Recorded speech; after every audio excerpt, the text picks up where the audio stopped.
Assalamualaikum warahmatullahi wabarakatuh, sahabat-sahabat semua, rekan-rekan, sahabat guru belajar, dan calon-calon tes seleksi P3K dan CPNS. Bagaimana kabarnya hari ini? Mudah-mudahan kita semua dalam keadaan sehat walafiat dan selalu diberikan keberkahan oleh Allah Subhanahu wa Ta'ala. Teman-teman semua, kali ini kita akan share terkait dengan banyak sekali pertanyaan-pertanyaan dan keluhan-keluhan yang dialami oleh rekan-rekan kita yang mendaftar seleksi P3K. Ada beberapa kawan kita yang mengalami terjadinya error ketika mengupload file, kemudian ada notifikasi galat, kemudian juga ada nick yang tidak sesuai, dan masih banyak lagi persoalan-persoalan yang dialami. Nah, kali ini kita akan coba share informasi terkait dengan live IG BKN tanggal 7 Juli 2021 terkait dengan begitu banyaknya permasalahan yang dialami oleh peserta-peserta tes P3K. Baik, yang pertama adalah jika ada kesalahan dengan nomor NIK ya yang tidak bisa terdeteksi oleh sistem ketika kita searching di menu, maka solusinya adalah kita harus segera ke Dukcapil ya, Dinas Kependudukan dan Catatan Sipil. Mengapa? Karena data NIK kita itu adalah kewenangannya ada di database Dukcapil ya. BKN tidak mempunyai wewenang untuk bisa memverifikasi NIK kita yang bermasalah. Oleh karena itu, kita dengan segera harus ke Dukcapil di daerah kabupaten kota kita masing-masing ya. Oke, yang kedua adalah jika di KTP pada namanya ada gelar, maka nama yang diinput silahkan memakai nama yang ada di ijazah ya. Ini dikarenakan ijazah sifatnya lifetime atau istilahnya cuman sekali cetak gitu ya, sekali cetak seumur hidup ya, yang intinya nama yang dipakai adalah nama tanpa gelar. Mengenai nama, kita memang ada sebagian di KTP-nya dibuat dengan gelar, misalnya Aji Santoso SPD ya, atau misalnya Aji Santoso SPD MH MHum ya. Ada juga yang hanya sekedar nama ya. Kalau memang ada gelarnya ya, yang diinput di halaman pendaftaran P3K adalah nama yang tanpa gelar ya. Oke. Kemudian yang ketiga, pada pengisian password dan pertanyaan pengaman, kalau bisa dicatat supaya tidak lupa. Nah, ini adalah sebuah metode ya, karena walaupun kita buat sandinya mungkin ya mudah diingat ataupun kata-kata yang mudah dihafal ya, kadang-kadang kita juga bisa lupa gitu ya, karena ada yang mirip-mirip ya. Jadi solusinya kita nggak apa-apa untuk mencatatnya terlebih dahulu, gabungan antara huruf besar, huruf kecil, angka, simbol-simbol ya, agar kualitas keamanan daripada password kita itu sangat tinggi. Kemudian yang keempat adalah jika saat awal pendaftaran tertukar antara foto selfie dan juga pas foto, jadi itu tidak masalah ya, karena data yang akan masuk ke verifikator adalah data unggahan dokumen. Jadi mengenai pas foto yang kita upload itu, yang swafoto maupun pas foto resmi, itu tidak masalah oleh BKN, karena data yang masuk itu adalah data unggahan dokumen ya, misalnya ijazah, KTP, kemudian transkrip nilai, sertifikat pendidik ya, dan lain-lain gitu. Kalau masalah swafoto itu nggak terlalu dipermasalahkan. Yang kelima, jika terjadi kesalahan upload dokumen, seluruh keputusan berada di tangan instansi, bukan di BKN. Jika ingin mengajukan keluhan, bukan ke BKN, namun ke instansi yang dilamar. Nah, jadi saudara-saudara, kalau kita mengalami kesalahan upload yang tertukar ataupun misalnya ada yang tidak sesuai ya, itu kita harus menghubungi instansi yang bersangkutan gitu ya. Nah, misalnya di instansi mana kita melamar, karena berkas yang kita upload itu merupakan kewenangan daripada instansi yang kita lamar. Yang keenam, data NIK yang diintegrasi merupakan data NIK yang diambil dari Dirjen Dukcapil Pusat. Nah, ini jelas ya saudara-saudara ya. Jadi data kita itu diambil daripada Dukcapil Pusat. Yang ketujuh, apabila sudah diakhiri pendaftaran dan sudah diakhiri, jika terjadi kesalahan upload atau sebagainya, maka tidak bisa lagi diedit ya. Nah, jadi intinya sebelum kita mengakhiri pendaftaran, usahakan kita sudah mengecek semua ya. Ada tanda centang merah di sebelah kanan dokumen, kita centang semua, kemudian kita cek dan kita lihat masing-masing persyaratan gitu ya. Jadi kalau misalnya semua sudah selesai, kita cek satu persatu filenya, persyaratannya, data-data kita. Nah, maka kita harus mengakhiri pendaftaran. Karena setelah kita mengakhiri pendaftaran, maka tidak bisa lagi untuk diedit dan untuk dirubah data-data yang telah dimasukkan ke dalam SSC ASN. Yang kedelapan, akreditasi yang dipakai adalah akreditasi saat lulus, khusus untuk pelamar jalur cum laude, prodi akreditasinya A dan universitas juga harus A. Mengenai akreditasi juga pengalaman tahun lalu itu banyak sekali yang mengalami kesalahan karena yang dimasukkan adalah data akreditasi ketika dia sudah lulus dari kampus tersebut ya. Nah, misalnya seseorang lulus di tahun 2010, sementara di tahun itu kampusnya masih terakreditasi C, sedangkan untuk mendaftar CPNS dia di tahun 2015. Nah, pada ketika itu kampusnya sudah terakreditasi A ya, karena dia merasa akreditasi kampusnya sudah A ya, sudah menjadi lebih baik, maka dia berpendapat ini salah satu faktor pendukung gitu ya. Jadi dimasukkannya adalah yang A. Padahal dalam aturannya tidak demikian gitu ya. Kapan kita lulus, maka itulah akreditasi yang kita masukkan. Artinya akreditasi yang tertera di dalam ijazah kita itu apakah A, B, C ya, itu yang kita masukkan di dalam formulir yang diisikan. Kemudian pendaftaran akun dilakukan dari awal semua, jadi harus bikin akun baru, lupakan akun lama saat pendaftaran di tahun 2019. Kenapa seperti ini? Karena ada data ASN sangat banyak,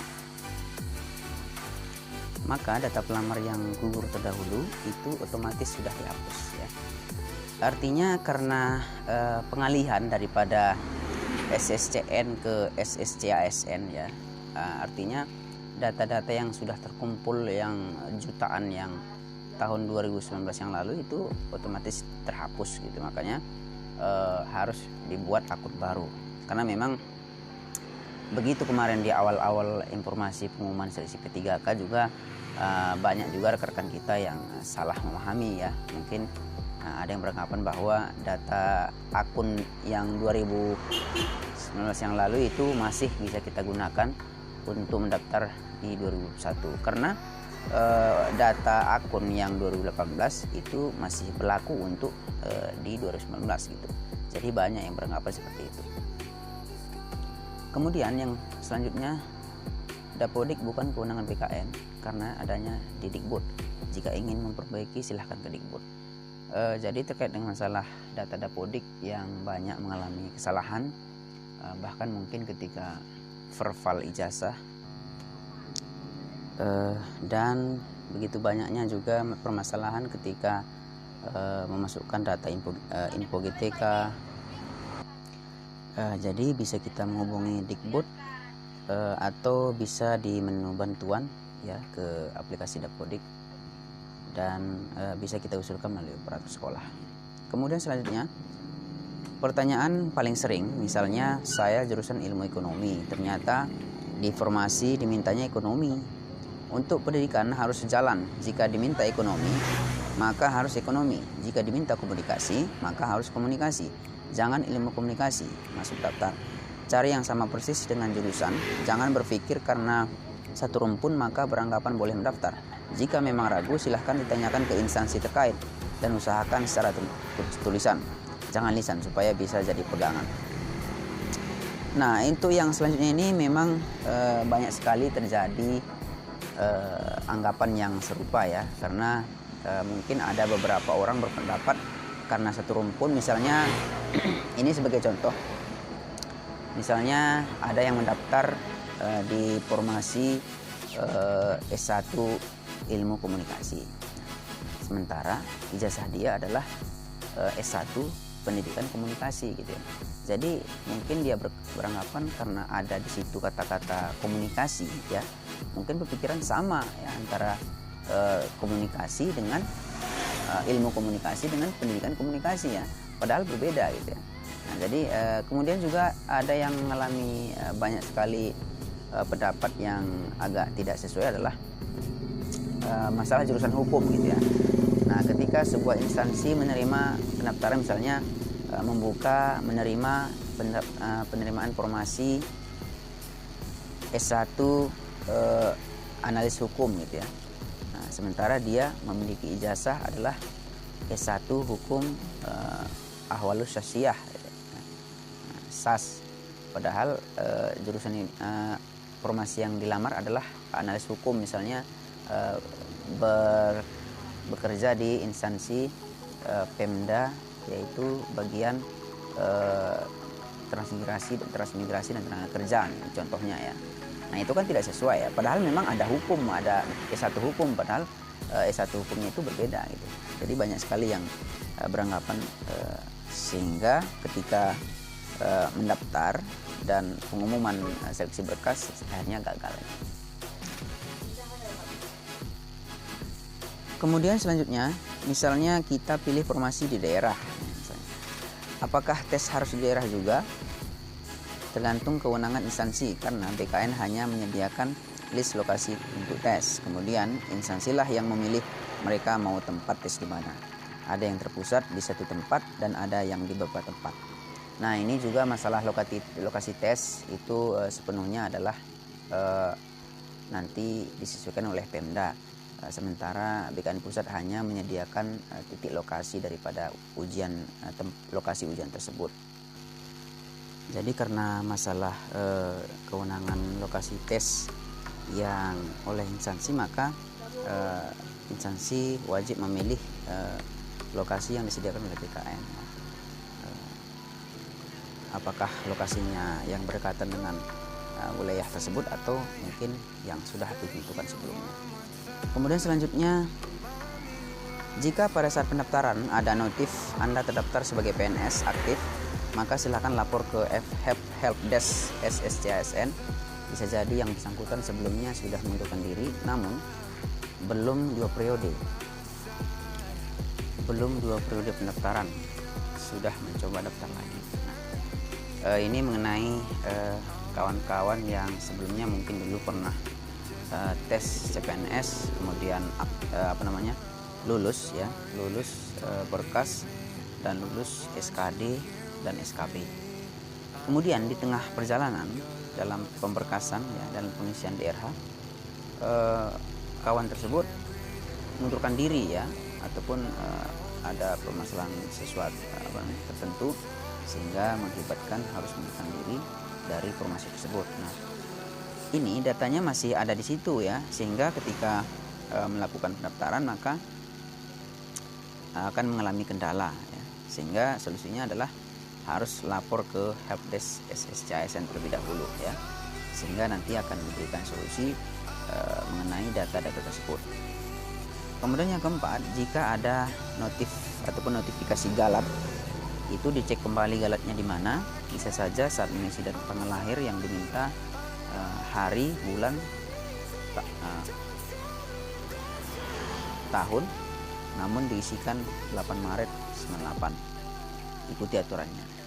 Sementara dalam form pengisian tanggal lahir adalah menggunakan misalnya 8 Agustus 90 ya, 08/08 tahun 1990 gitu ya.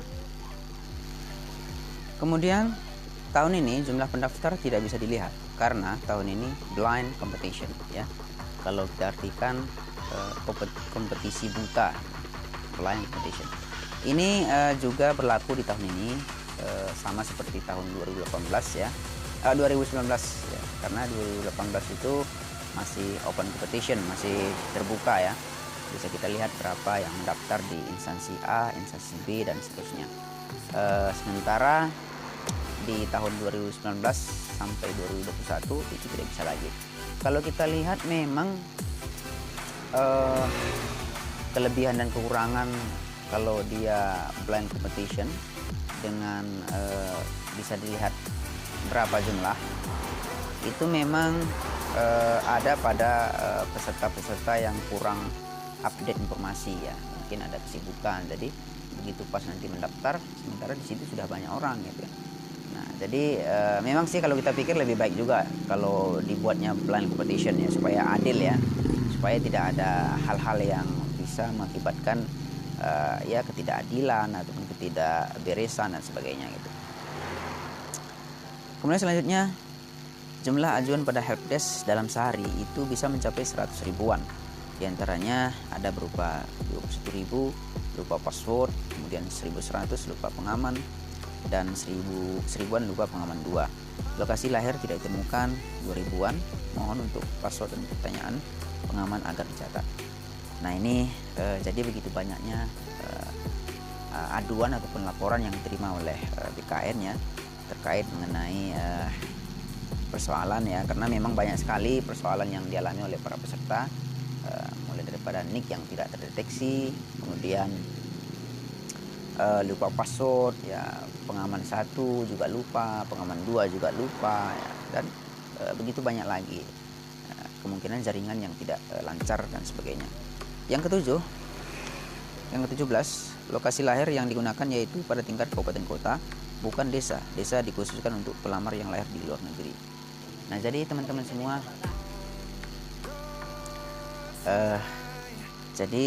pada pengisian kolom di halaman bagian tempat lahir itu digunakan adalah kabupaten kota ya yang bersangkutan secara umum. Jadi kalau dia menggunakan tempat desa atau desa di mana dia dilahirkan ya, kalau dia posisi di luar negeri itu baru bisa digunakan.